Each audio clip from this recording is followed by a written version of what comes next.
He thought he had gotten away with it. He thought a 3-year-old boy could never testify against him, could never remember, could never talk. He was wrong, because that little boy watched every second of it happen, and 21 years later, that same boy would be the one to dig his own mother's remains out of the ground with his bare hands. This is the story of Bonnie Haim, and the son who refused to let her disappear. In the winter of 1992, life inside the Haim household in Jacksonville, Florida, looked ordinary from the outside. Michael and Bonnie Haim had a 3-year-old son named Aaron, and on the surface, they were a young family enjoying the holidays like anyone else. Home videos from that Christmas show Bonnie laughing as Aaron tears open his presents, delighted by a stuffed dog and a pile of toys. She is warm, attentive, completely wrapped up in her little boy's joy. Friends and family who knew Bonnie describe a woman who lived for her son, who built her entire world around him. But behind the wrapping paper and the Christmas lights, Bonnie was quietly planning to leave. She had already told her sister, Liz, that her marriage had become unbearable. She wasn't vague about it either. She said she had made up her mind. She had put down a deposit on a new apartment. She had scouted a new school for Aaron, and she had a date circled on her calendar, about a month away, when Michael would be out of town and she could move out without confrontation. She wanted a clean break, a fresh start for herself and her son. What she didn't know was that she would never make it to that date. In the early hours of January 7, 1993, Bonnie's sister, Liz, woke up from a dream so vivid it frightened her. In it, she saw Bonnie standing outside a cathedral, looking directly at her, saying only, "Take care of Aaron." Liz brushed it off as a strange nightmare and went back to sleep. Hours later, the phone rang, and it was the kind of call no one is ever prepared for. Bonnie was missing. The police in Jacksonville got involved almost immediately. A maintenance worker at a Red Roof Inn had found a woman's purse discarded in a dumpster. Inside was identification belonging to 23-year-old Bonnie Haim. When officers reached out to Michael, he told them a simple story. He and Bonnie had argued the night before. She stormed out around 11 p.m., and he hadn't seen her since. He said he drove around looking for her afterward, even passed by her mother's house, but her car wasn't there. He seemed calm, too calm, according to people who watched the local news coverage that night, where he described his missing wife with almost no visible emotion. Detectives quickly ruled out robbery. Bonnie's purse still had her cash and credit cards inside, untouched. That single detail changed the entire direction of the investigation. If money wasn't the motive, something far darker might be. The lead detective on the case, Robbie Hinson, began searching for Bonnie's car and found it abandoned in the long-term parking lot of Jacksonville International Airport, less than 2 miles from where her purse turned up. For a moment, it seemed possible that Bonnie had simply boarded a flight and vanished on her own terms. That theory collapsed fast. Her name wasn't on a single flight manifest, and there was no security footage showing her anywhere near a gate or a ticket counter. As Bonnie's disappearance made local news, her family pleaded publicly for information, describing a devoted young mother who would never willingly walk away from her toddler. Reporters interviewed Michael on camera and even asked little Aaron, not yet 4 years old, where his mommy was. His simple, heartbreaking answer, "She's not here," became one of the most talked about moments of the entire broadcast. Investigators kept digging. When they processed Bonnie's abandoned car, they found something that didn't add up. A man's shoe print on the driver's side floor mat, a size 10 sneaker print, fresh enough that it had to belong to whoever drove the car last. The driver's seat itself was pushed back much farther than Bonnie, a petite woman, would ever have needed. Someone taller, someone male, had been behind that wheel after Bonnie disappeared. Detectives obtained a search warrant for the Haim home, hoping to find blood, a struggle, anything. They found nothing conclusive. With no physical evidence and a suspect who wasn't talking, the case was already at risk of stalling completely. That's when investigators turned to the only other person who had been in that house the night Bonnie vanished. 3-year-old Aaron. A child protection caseworker sat down with Aaron less than 48 hours after his mother went missing, gently asking him simple questions about his mom. What he said stunned everyone in the room. Aaron told the caseworker his mother had been hurt, that his daddy had pushed her down, and then, unprompted, that his daddy had shot his mommy. When asked where, Aaron pointed to his own stomach and quietly said, "Red blood." When asked where his mother was now, Aaron whispered that it was a secret place. It was an extraordinary statement from a child that young, detailed, consistent, delivered without coaching. But it also created an impossible legal problem. Investigators searched the backyard of the Haim home for signs of freshly disturbed soil and found nothing. Without a body, without a crime scene, and with a 3-year-old as the only witness, prosecutors knew they had no realistic path to trial. A jury would never convict, and Florida law meant that if Michael went to trial and was acquitted, he could never be tried again for the same crime, even if a body turned up later. So the state made a calculated decision. They would not charge Michael, but child welfare officials would not leave Aaron in his care either. Custody was transferred to Bonnie's sister, Liz. That arrangement came with a painful condition. Because Michael had never been charged with anything, court still granted him supervised visitation with his son twice a week. Liz, who believed with everything in her that this man had murdered her sister, now had to open her door to him regularly. She noticed that every time a visit approached, Aaron's behavior changed. He grew anxious, threw tantrums, fell apart emotionally before his father even arrived. During visits, Liz recalled Michael leaning in close to whisper things in the boy's ear, and watching Aaron's face go pale with fear afterward.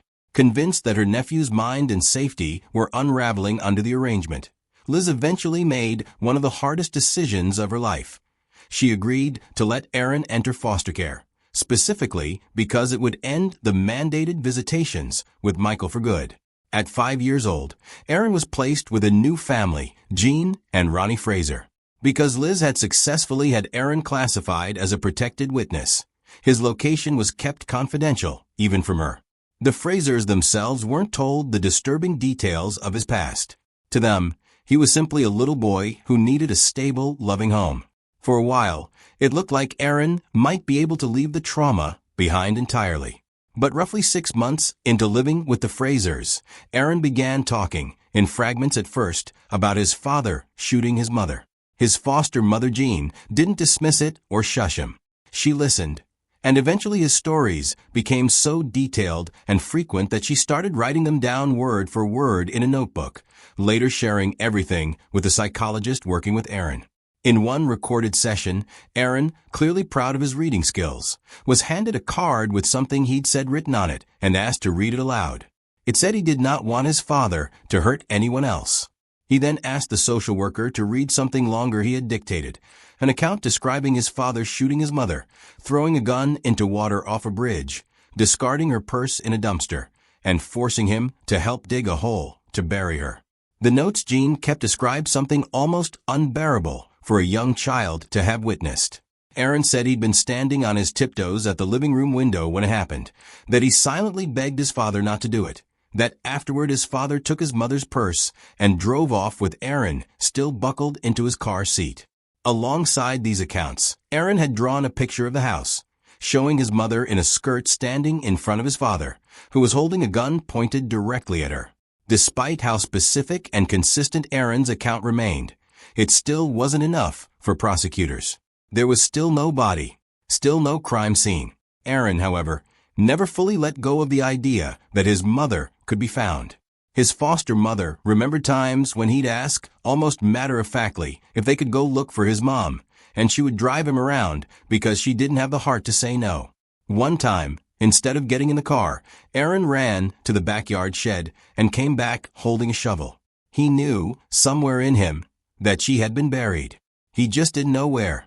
Around this same period, roughly 3 years after Bonnie disappeared, the Jacksonville Sheriff's Office received an anonymous tip naming the family's old address and stating that a body was buried in the backyard, urging investigators to bring a cadaver dog immediately. For reasons that were never fully explained, that tip was never followed up on. By 1999, when Aaron was 10 years old, the Frasers made things official and adopted him.